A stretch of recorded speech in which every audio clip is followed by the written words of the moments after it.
Salut les audacieux! Aujourd'hui, petit tuto pour vous expliquer l'outil Trello. L'outil Trello, c'est vraiment un outil de gestion de projet, gestion de tâches.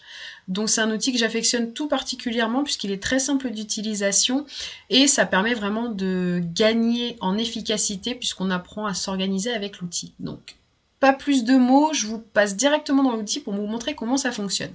Je vous ai créé un tableau. Donc un tableau, c'est vraiment un projet sur lequel on va travailler. Donc je vous ai créé un tableau pour vous montrer concrètement comment ça fonctionne. Donc le tableau, il est composé ici de ce qu'on appelle des listes. Donc chaque liste va contenir des cartes. Des cartes, ce sont par exemple des tâches. Et donc on va créer comme ça son organisation. Là, vous voyez que je vous ai fait par exemple une manière de fonctionner sur Trello, puisque on peut s'organiser en forme de choses à faire, de choses en cours de réalisation et de choses finalisées. Donc ça, c'est une manière de fonctionner sur Trello. Et on peut fonctionner en mode projet. Donc si ici, par exemple, je rajoutais création du site de Valérie, par exemple,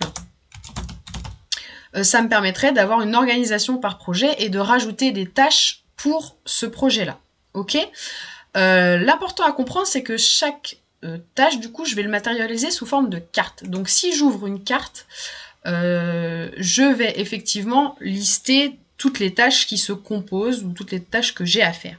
Je peux, par exemple, dire pour un site internet, faire la charte graphique.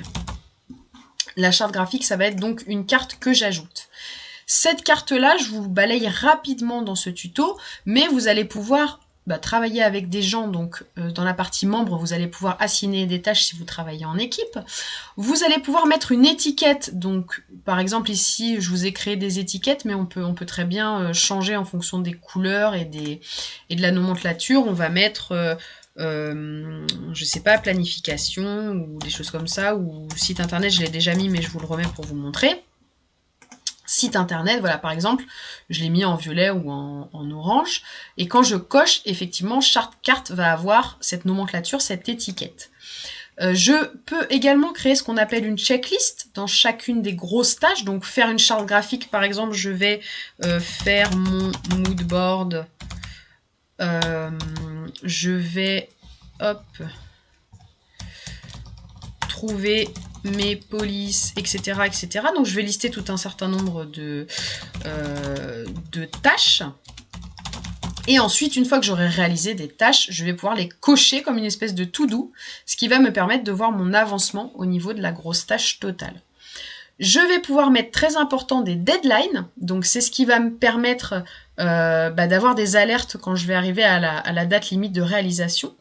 Et je peux également mettre des pièces jointes, donc très pratiques pour centraliser et éviter de s'envoyer 50 000 messages. Si par exemple je travaille sur ma charte graphique et que j'ai des exemples de concurrents ou de choses qui me plaisent, je peux rajouter effectivement des images ici directement dans chaque carte, ce qui va me permettre de tout centraliser au même endroit.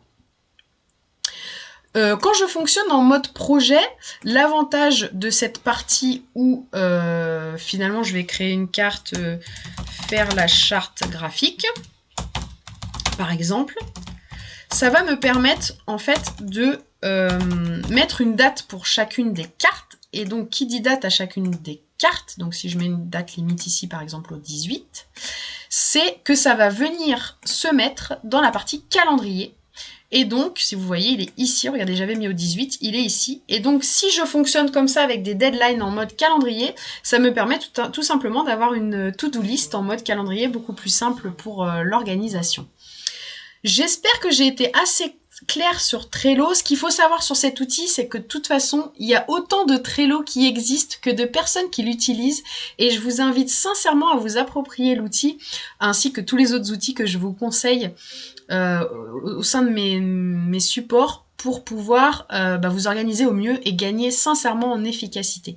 Je vous dis à très bientôt dans une prochaine vidéo ou dans un autre tuto.